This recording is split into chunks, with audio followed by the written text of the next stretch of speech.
नमस्ते, मैं उषा साकला आज आपको एक छोटी सी कहानी के माध्यम से कुछ सिखाना चाहती हूँ। यदि इस कहानी का शीर्षक है सुख का रहस्य। यदि आप उम्र के चौथे पड़ाव में प्रवेश कर रहे हो तो आपको ध्यान रखना पड़ेगा, सबसे पहले अपनी वाणी पर कंट्रोल रखें, किसी से ऊंचा ना बोलें।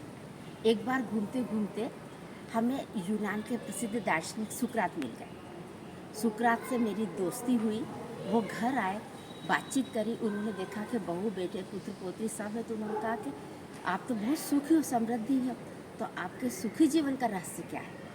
तो मैंने उन्हें बताया कि मेरे बहू है, बेटे हैं, पोत्र पोत्री है, तो मेरा जो अच्छा कारोबार था, मैंने वो कारोबार अपने बच्चों को सौंप दिया। बहू है, घर को देखती है, मैं पुत्र पोत्र सब लोगों के साथ हंसता खेलता बोलता हूँ, किसी से कुछ ज़्यादा अपेक्षाएं नहीं रखता।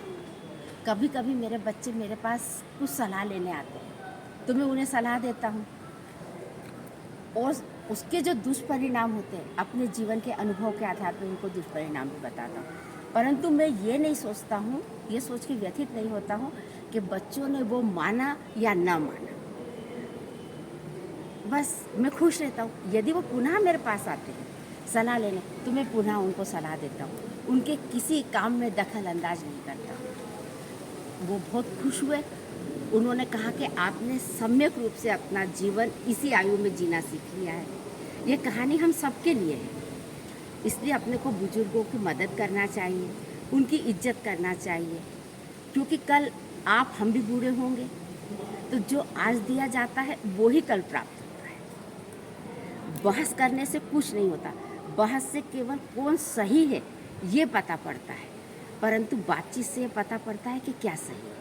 इसलिए बहस में नहीं उलझना चाहिए, किसी से ज़्यादा अपेक्षाएं नहीं रखना चाहिए। अपनी वाणी में सुई भले ही रखो, परंतु उसमें धागा पिरो के रखो, जिससे माला से की मदद से हम सबको जोड़ सकते हैं। और जैसे अपन किसी को नमस्कार करते तो नमस्कार हमने अपने संस्कार के चलते हुए किया है, तो ये आशा मत रखो कि सामने वाला भी हमको नमस्कार करेगा। यदि हम ऐसा सोचते हैं तो ये अपना अहंकार है। अहंकार को त्यागो, खुश रहो, सुखी रहो। धन्यवाद।